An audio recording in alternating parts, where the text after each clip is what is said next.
feel like we need to have like a little disco ball that just like drops out of the station and just like twisting. Just slowly comes down. Yeah.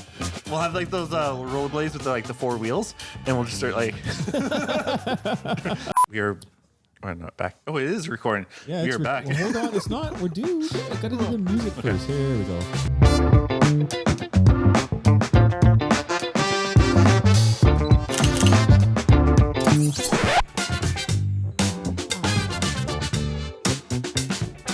What is going on, T-Train?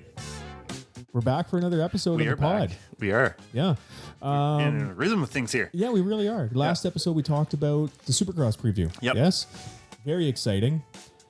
By the time this airs, we will not have had or maybe we will. I can't remember. We'll see. Maybe this will air in time where we've done the Supercross thing. Okay. We'll see who's right and who's wrong. Yeah. But as it sits right now, it has not aired yet while we're filming this. Should we just go like this, both, and then you point out who's the winner, who's the loser? Yeah. Yeah. Blanket it. I like it. Okay. Yeah. Okay. So here we are again. Back for another one. Yeah. This one is something that I think is quite interesting because there has been a lot of new bikes coming out this year. So you've got your standard KTM, Honda, Yamaha, banana bike, which still refuses to put an electric start on it. Which I bet you that's like, I'd actually like to ride one. I bet you it's still fine. I bet you that, at least for how I ride, I bet you I'd still be the same thing on it. Like, I bet you I wouldn't even really notice much, but, nonetheless, they're going to get made fun of. Yep. Suzuki. Cowie. So you've got the major brands, right? Mm-hmm. You've got, the white KTM and the red KTM. Yep.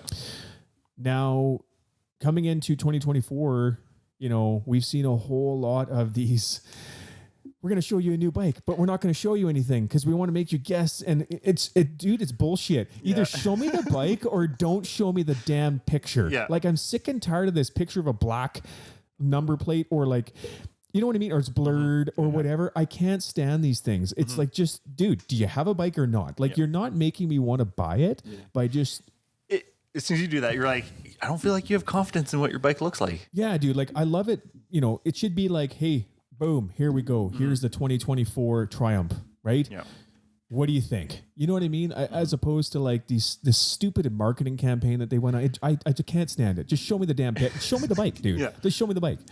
You're trying to zoom in on like someone that's riding it, and you can't see any of it except for like half of a radiator shroud, and you're like, ooh, what do I think of the shroud? It's like, just show me the damn bike. You know what I mean? But then you see the bike, and then what are your thoughts? Okay, so are we starting with the Triumph? Yeah, let's start with the Triumph. Okay, trash. Absolute trash. Dude, that bike is not attractive at all. So I'm going to be flat out with you. When I bought my Honda, okay, the first one I got 2021, I bought it just because I'm like, God damn, that's a sexy bike. I bought it for no other reason. It could have been a complete lemon on the track, and I'm like, yeah, but it looks sick though, dude. I bought it because when I saw it, I'm like, that is one of the sexiest looking bikes I've seen in a long time. 100%, that's why I bought it. I'm being completely honest about that. When I look at the Triumph, I see trash. Like, it looks, dude, it honestly looks like it's from 2001. Like, the bike looks outdated and it's brand new. Looks disproportionated? Disproportionate? Yeah, there we go. Yeah. Like when I first saw it, I'm like, okay, it looks like almost when you like see someone that goes to the gym quite a bit and it's like skips leg day or something like that, right? And you're like, nothing matches. It doesn't. It like, legitimately looks like, honestly, to me, it looks like a 2001, 2002 Yamaha 450F. That's what it looks like. Okay. It looks like that, only black. For real. For me, it looks like one of those Genos, like those Chinese pit bikes. Yeah. Right? Yep. And what triggered that was I looked at the frame. I was like, okay, frame comes down, right? And then I saw the difference between the frame and where the motor sat. And I was like, dude, I could fit my head through there. Right? And I'm like, that just looks terrible. And then you like, the more you look at it, the more you're like, I just cut out my eyes, man. Like, yeah, I'm not a fan. I don't know. It's tough to say, how it will perform on the track and all that kind of stuff. And we'll see. But it's ugly. Yeah. Like, dude, the bike is just ugly. I don't know what to tell you. Like, you can You can put lipstick on that pig all you want, and it still just looks terrible. Like, I don't know. It's, dude, it doesn't look aesthetically pleasing to the eye. It just doesn't, to me. Yep. And I don't know if I've even heard anyone say, "Oh no, it's sick, dude. Like, I love this bike." I already put my deposit on it. Yeah, actually, no, I had not a single word of that, dude. So, because we've got all these other brands now coming into the scene, which is a good point. And then I haven't heard anyone say, I can't wait to buy a Triumph. I've heard a lot of dudes. Now, there's going to be some hate for this, right? But I've heard a lot of dudes say, I can't wait to get an electric bike. I'm going to be honest. I'm one of them. I want to try one. Yeah. I don't want to spend the 16 grand that they are to buy one, but I really want to ride one. Like, to the point where I'm almost considering buying one because I want to ride it so bad. I've tested it. Like, my buddy actually built one, Jim Titmus, out of like RC batteries. That thing was actually a lot of fun. And then I rode, Zero had a dirt bike back when I was doing Supermoto, and we were like doing some testing there. I tried theirs, and like, electric bikes are a lot of fun. It's definitely weird just being like ripping around the track and you hear this chain slap. Yeah, you're like, I'm left alone with my thoughts. Yeah. That's not good. This is in a safe space. Yeah. And like, again, like when you accelerate, being like, oh, like I'm getting too much speed now, right? Because like, again, we're so used to like hearing or even feeling the feedback from the motor. That'd be okay. Like, as you accelerate, I know I'm accelerating. There, it's like you twist it and you're just like, whoop, and you're like, oh, I'm going too fast already for this turn. So I would like to buy one. Yeah, dude, I know someone who buys one that I can ride.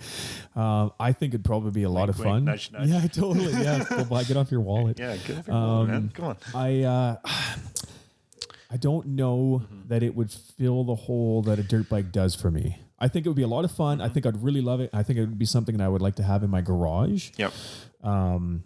We're kind of going already off on the electric bike thing. This is supposed to be later in the podcast, but we're kind of going down this route now. So let's just roll with it. Okay. Triumph, ugly, trash. No one wants that. Next, the electric bike. So obviously the Stark Varg, right? That's kind of the big one that's in the mix that everyone's talking about, all that kind of stuff.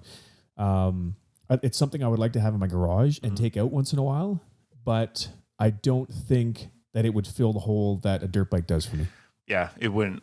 And like, I just don't know if I'm just that used to having like that initial feedback and putting those emotions to certain things on the bike, right? Because I've been doing it for so long that I'm like, again, I'm not going to get that from the electric bike. Yeah. But I mean, even like when you go off a jump, and you start to sit down in the air and you start to hold her open. So you like, when you land, you just, you take off. Like, there's something that's exciting about that. There's something that's like, oh, that was badass. You know what I mean? Like, whereas I feel like if you're on an electric bike and you sit down, you just like, it's just, it's not the same. You know, you're not getting the engine screaming, and the vibration, all that kind of stuff, and feeling that power beneath you as the motor, the inertia starts to go, I feel like you'd miss a lot of that with electric bikes. Yeah. I don't think the balls would tingle the same. No, it really wouldn't. No. But it is a super popular bike. They do have them in Alberta now. I forget. I was talking to a dude who has a buddy who owns a dealership somewhere in Alberta. I can't remember what it was even. And he's selling them there. He has them there now. Okay. Yeah. So he's like, if you want one, actually he DM'd me on Instagram. That's what it was. And I think it was 16 for it or something like that. 15 or 16. So not crazy. Well, it is crazy for a dirt bike. That's ridiculous, right? Let's be honest. But if you compare it to what other brands are going for right now, it's not outside the realm of or context of where they're at, respectively, right? That being said, we'll see, what the issues are as people start to ride these things more. I mean, obviously I really like the tuning part on the electric bikes. I think the ability to dial up and dial down the power and all that kind of stuff is really cool. And the engine braking, adding or taking away the engine braking, that's a cool feature. At least on the Varg, that is. I don't know, like the Honda, right? They had Trey Canard race that one over in Japan. It remains to be seen how that looks, but I know with the Stark Varg, I think missing the clutch would be really, really weird to get used to. Yeah, especially in like those oh shit moments, like at least for me, right, being like an endurocross thing, like that. Like as soon as you're like, I don't feel comfortable, that's the first thing we ever pull in, right? That's our first break. So I'm like, not having that, I'm like, ugh. And I know that you can get like some electric bikes with the clutch kind of there, right? It just like cuts the power in and out. But so like that, I'd be way more comfortable with. That I would need, like, or maybe not need, but I would want anyway. I just feel like it would be really hard I don't know, just like when in cornerings, I'm big on the clutch in corners. And to be fair, I'm really light on clutches. They last forever for me, but they do. What happened this year? What's your 450? But dude, so that's a 2021 clutch. It is 2023. I got 2 seasons out of that clutch. Okay. So I am usually really easy on the clutch. But that being said, I do use it for corner speed quite a bit, and not so much to maintain corner speed. Like I don't hold the gas and clutch it. I use it as a braking. So if I feel like I'm coming in a little too hot, I'll pull the clutch in and take some of the steam off. Even I might not touch the brakes yet or anything, but I'll use the clutch to kind of level the bike out a little bit. If I feel like I'm accelerating too hard out of a corner, I'll pull the clutch in a little bit and try and level the pitch of the bike off a little bit. So it would be weird on an electric bike with that. I think that would really mess with me and take some getting used to, Yeah, that would screw me up real bad because like for everything I do, right? Like that's how we, like especially on hill climbs for like hard enduro, most of the time we just wick our bike like this and then do everything by clutch, right? Because then you can get the power down, and if you like get too wild, then you pull it in, bring the bike back down. So that would really mess me up. Yeah, it would be interesting. I can't wait until I know someone who has one that'll let me ride it. Mitch. Yeah, if anyone's listening that has a good deal on a Varg, no. But the Stark Varg is its own thing, right? Obviously, if we're out at the track, and from what I read. 30 to 40 minutes per battery, right? So I don't know that. So obviously, like, me, I like to do really long motos. That's kind of my jam. So let's say I do a moto of 40 minutes or whatever. Well, for me, now what? Now I have to wait how long for it to charge up at the track? And then I have to run a little gas generator to charge the stupid thing, right? You could get like a little pedal bike and you just hop on there and just just lighting up a light bulb and charging the Stark Varg. So that would be an issue for me because I like to do the long motos. So, the only time I've ever gone to the track and done a 30-minute moto and that's it is if I have a problem with the bike. So I would need more.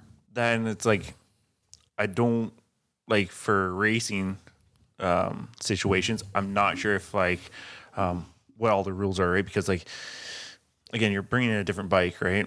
So it's like, you probably have to have a kill switch, right? Like a tether. So if you do fall off, the bike dies because again, it's electric or else it's always going to be turned on. So it's like kind of like having all those safety things covered because I know this was a big issue for FIM in Europe for the Super Enduro.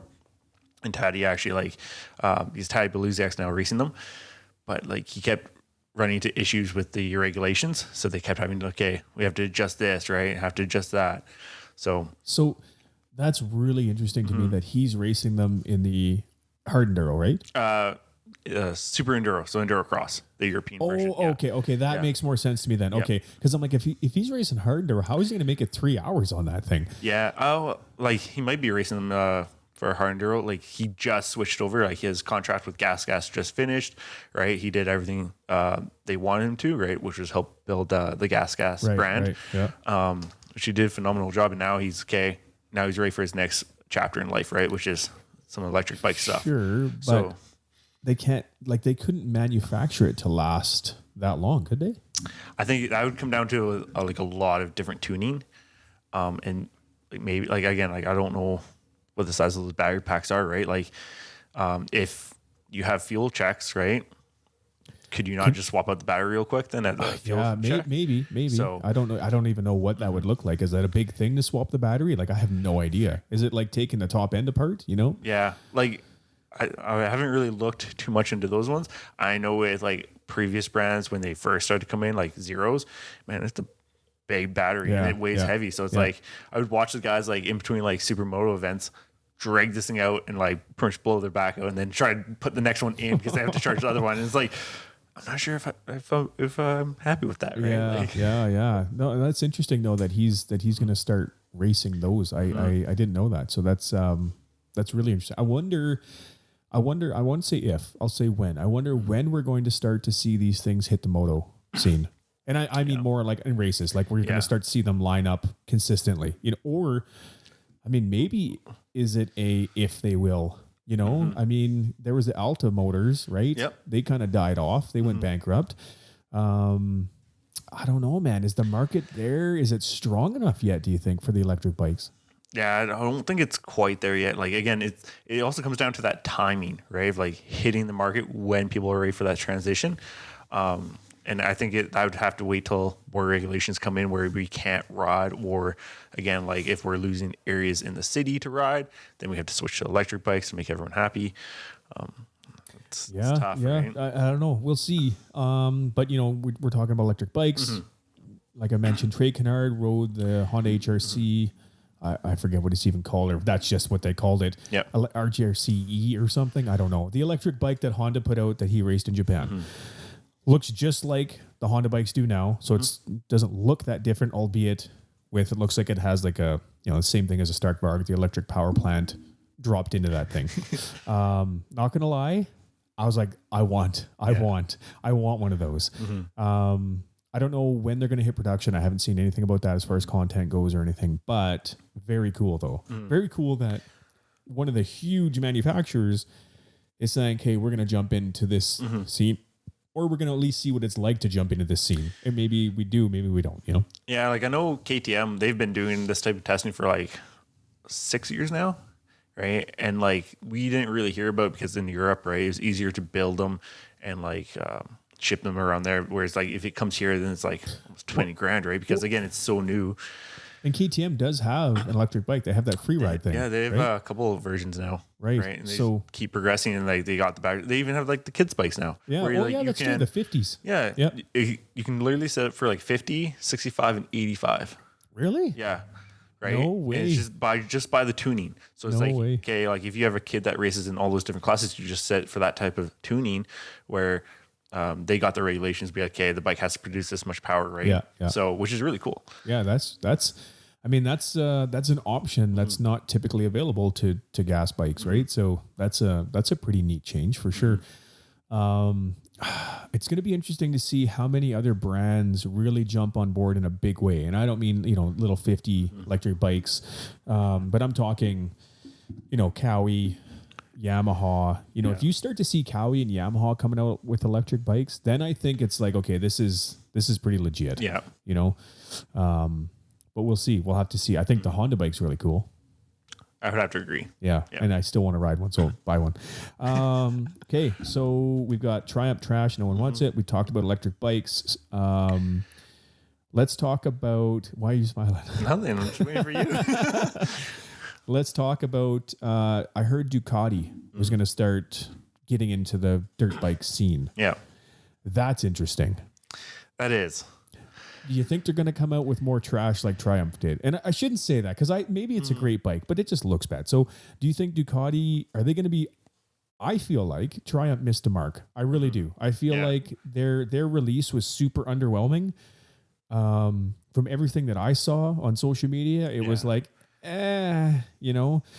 despite their, we're going to show you a picture of nothing. Yeah. Oh, another picture of nothing. Here's a foot peg of the new bike. Here's a clutch cover. And it's like, are you kidding me? So, I think one was an exhaust.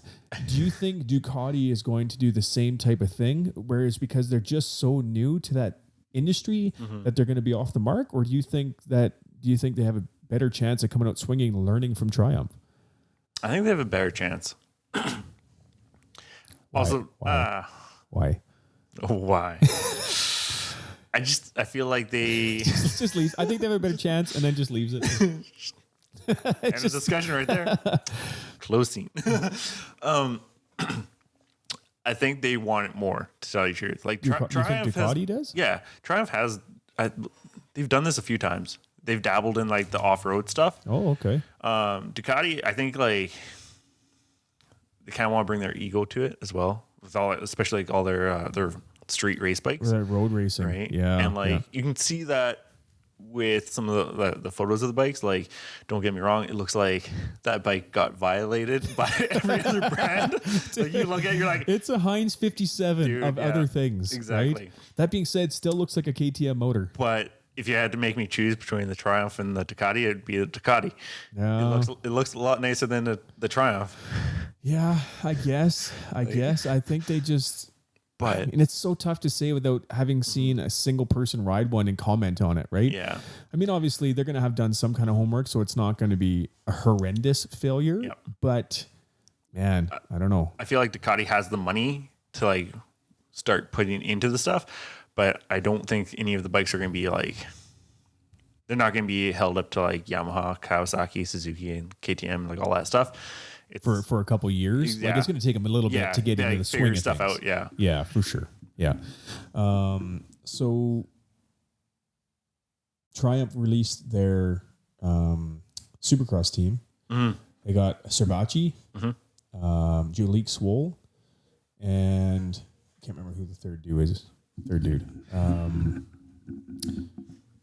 Not an A-list rider. Like Joey Savatgy was kind of the bigger of the names that they signed. Yep. I think it's going to take them a few years. Like them and Ducati, I think it's going to take them a few years of figuring the bike out. And yeah, I know Triumph had Ricky Carmichael on board for the last couple of years, helping them build and all that kind of stuff. And I'm sure that was invaluable. But until you get it out, I don't know. I just feel like I just don't see someone getting on a Triumph and winning Supercross races this year. I don't see it. It's not going to happen. No, I don't think they have the knowledge for that, especially in the bikes, or have the riders, right? Not to knock the riders, right? But it's true. Yep. Right. Yeah. Like even if you put Tomac on a Triumph, I mean, unless there's a bunch of stuff we don't know, which could be the case, but I just don't see even like Tomac or Jet Lawrence getting on a Triumph and spanking everyone. Like, I just feel like it's too new and they need that time. And that's probably part of their business plan is to say it's going to take us 5 years before we can have a really, really, really, truly competitive bike. Yeah. And maybe that's their whole game plan is a long-term plan like that. But interesting nonetheless that we've had a couple of these new brands, but new to the industry people or brands coming in saying, hey, we're going to put a bike to the market, which is really interesting because I think that on some levels speaks to the industry's health as a whole. If the industry was shrinking and dying, these huge brands, I wouldn't think, would be dumping that much money into the market. It is interesting to see how it's growing. It is interesting that they picked like Supercross and everything to like start to get into right away instead of like like off-road or something like that, right? Or like even like they have a couple dual sports, right? But like the more kind of like off-road dual sports, like enduro bikes. Yeah, yeah. So I'm like, that's interesting that they came out with like, all right, let's do this, right? Like we're fully committed. Like it's not easy or cheap, especially to start a Supercross team. Yeah, for sure. Yeah. Yeah. Do you think like Triumph Ducati, you think they're going to add off-road bikes, like enduro bikes to their lineup? Yeah, I think so. Not right away. I think they're going to like put most of their resources into the motocross bikes, especially in the US, right? It's one of the biggest sports. But they do have some of that past history, especially with like enduro bikes, not so much Ducati, but Triumph, right? Yep. Dual purpose bikes. Can't even talk anymore. But they have some of that history already. So I feel like eventually they'll tap into that as well. Because again, there is a big market of just weekend warriors, right? Yeah. Do you remember what the prices were on the Triumphs and stuff? Do you remember? No. I'll have to look it up. You're going to have to just sing or something to entertain people. No, but I don't remember what the prices were, but they weren't super high. No. But it wasn't like, it's priced around like a Suzuki. Yeah. I want to say it was maybe middle of the road pricing for them, I think. What would be interesting to also know is like working on them. How easy is it to work on them? Yeah. Because that was a big thing, like maintenance on bikes. That's what like drove me to like certain brands was like, okay, they thought this out when they like, okay, you have to change your oil or your air filter, right? Not spend like an hour trying to figure out how to take the seat off and everything else. So yeah, fair point. Yeah. Plus, like even in Supercross, we got some other brands trying to push in too that we've never seen. Like which ones? Beta? I want to see if you're going to say Beta, Beta. Yeah. So as far as I know, Beta is not riding Supercross. Oh, not Supercross. I think they're just the motocross. Yeah, motocross. And they got Benny Bloss, I think, is their rider for moto. At least last I saw. Probably they'll do moto and then maybe get into Supercross the next season after that. I think is probably their game plan. But dude, I'm just looking at pictures of this Triumph right now, and it just looks like an old bike. Like if I saw that on Kijiji, I would be like, yeah, that's like an early 2000s bike. I think there's just no question. No, I think that's what like just turns everyone off right away. And I don't know if that's just because like, again, like if that bike came out a couple of years ago, what would our mindset be on it? Right. We're so used to like how edgy everything looks, so sleek. Yeah, totally. Like, yeah. We probably look at that and be like, that actually looks like a cool bike. But now we're just so like focused on like, yeah, it should look like this. Yeah. Yeah. So according to the Google machine, which knows all, and the Cycle News website, the TF250X will start from 11.5 Canadian. So a little cheaper. Yeah. A little cheaper for sure. Because what KTMs now are 14.5-ish. About that. And I think Yamahas are 13.5, something like that. Yeah. So yeah, okay, a little cheaper for sure, but let's be honest, if they're coming out with a new bike to the market, they can't price it at what a KTM is and be like, and expect everyone to be like, I'm going to get it. They're looking for people that, right? Or they're trying to price it accordingly. I would suspect. Price it so it's like that entry bike for people to be like, oh, this is a cheaper option. We can get this. Right? Yeah, totally. Yeah. And speaking of entry bikes, not to go back, but with electric bikes, I do feel like those are a good entry bike. You don't have to work a clutch. You can dial the power way back, so it's less aggressive. It's less intimidating. You know, I just feel like it's a good way to get people into it. It's not so scary. I do have to agree with that. The only downfall I also find though, and I see this occasionally, is like when you do have to hop to that like gas, right? Bike that like when someone hits the throttle and it like revs up, and even though you got the clutch in, it scares them. That's what scares most people is the sound. Right. So it's like, it'll be interesting. But yeah, we have seen it, right? Like even Shane Cupperson, right? Like with a lot of his coaching now, he starts everyone off on like the electric bikes and builds them up. It's been working, right? Yeah. So yeah, it's interesting. It probably just depends on the person, right? Yep. But it is, I get it. It's intimidating. You know, if you have a big loud bike, I get it. As opposed to electric bike that you can mellow right out, right? Put it at 5 horsepower, you know, and just putt around on it. My speed. Yeah, totally. Yeah. Probably good for entry though. Yeah. But anyway, just something I thought of with electric bikes. But yeah, so we've got a couple new brands coming into the space or into the industry. The electric bikes are making a big push. It'll be interesting to see where those go. I'm not going to put too much stock into it until I start seeing some major players line up on these things. Yeah. And then we'll see. And even then, it's like, okay, we'll see. We'll see. But it's going to be really interesting to watch the racing happen on these bikes. And not just the gas bikes like Triumph and Ducati. That's going to be interesting too, because you're okay, how is this thing going to perform? Yeah. But electric bikes, right? Like how are they going to be able to, how well are they going to hold up to everything else? Hold up. Yeah. That'll be interesting. Yeah. I feel like we got to get one. I know we gotta figure out a sponsor of some kind that'll give us one to try or something. That's what I should do. Is I should try and get some sort of demo thing for the YouTube channel. There you go. And ride it and get my thoughts on it, kind of thing. But I would imagine a lot of people want to demo one of those things right now. I bet they're a hot ticket item that way, especially the Stark Varg, because they're not like they're not being shipped over in masses, right? Like a Yamaha or something like that. Yep. As far as I understand, they're still somewhat difficult to get. Like there's, you know what I mean? Yeah. I think like the dealership the guy talking to me on Instagram, I think he only had 2 of them or 1 of them or something like that. Like he didn't get a ton of them. So interesting nonetheless. Be cool to see where these new brands go. Especially like, the wear and tear on them and how long they can last compared to like a gas bike and like the maintenance you got put into those. Yeah. Right. So let's say, you know, a listener or a watcher of this pod is tuned into this right now. What kind of bike are you going to tell them to get? New rider. Are you going to tell them to steer clear of these things at a lower price point? Or are you going to tell them to go electric? Or are you going to tell them to go with the old faithful? And you can't have a biased opinion either, because I know where you're going with this.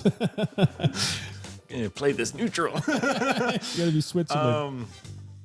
I think doing like the electric, because they even have those like kind of like electric mountain bikes, but they're almost like a little bit more of a dirt bike. Like what about like a sur-ron? Sur-ron, yeah, right? Yeah. And I've seen those out there. I think that would be a good step just to kind of get people introduced, because again, like that you can at least use for a couple of other activities. Yeah. But there is something nice about working on a bike and like having to go through a carb. Well, not so much for me. Can't stand the carburetors. Yeah. Love me some fuel injection. Yeah. Love it. Electric start. Yes, electric start, fuel injection, TPI. Like, dude, I don't want to be mixing gas either. You know what I mean? Yeah. Like, I used to be hardcore about that, but I was wrong. Dude. I was like, oh, electric starts are stupid. And then I got them, and I'm like, oh, this is nice. Yeah. Just hit the button. That's pretty sweet, right? I liken that to like having to crank a car to start it, like the old hand cranks. You know what I mean? Yeah, put the shell in there. Yeah, exactly. Exactly. As opposed to turning the key. Yeah. Like you probably want to turn the key, don't you? Yeah. But yeah, man. So I think that's the episode, eh? I think that talked wraps about it up. some new brands and our thoughts on what the industry is looking like because of it. Mm-hmm. I'm with you though. I do think that electric bikes for a newer rider, the option exists now. It didn't a couple years ago. I do think it's a good option for a newer rider. It's not scary. Even if you have like a 125, that thing will still haul ass if you open it up. Especially if you're like an older person, right? Like have a couple of years. What's wrong with older people? Like not like that sounds like you just don't like them. Like that's what I'm hearing. No, but like you have a problem with older people. Maybe. No, but like right with like kids, they don't have that fear, right? But as you get older, you like certain things start popping in, right? And it's like again, even that sound of having the bike rev up, you're like, what's happening, right? Yeah, especially if you're new to it. Yeah, it's like keep it simple, stupid, right? It's like electric bike, lower down the power, and all you have to do is twist. It's like one less thing to think about. And then when people get comfortable with that, be like, okay, now we can add this. What's a clutch? How does this work, right?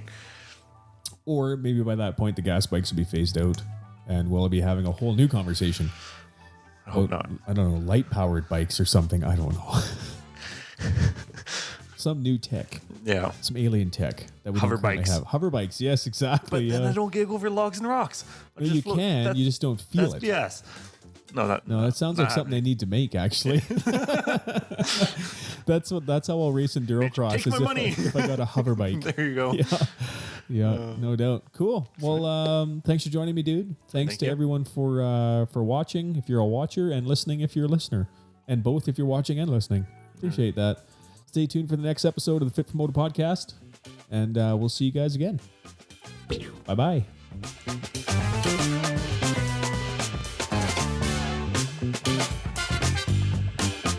I feel like we need to have like a little disco ball that just like drops out of the stage and just like twisting. just slowly comes down. Yeah. We'll have like those rollerblades with the 4 wheels, and we'll just start like dancing and like rolling. Make it out of hand, and then you got the Sasquatch going in the background. Oh yeah, Harry. Yeah. He'll probably just push us over. Yeah, probably. He's a bit of a dick. Yeah. Right on. Awesome.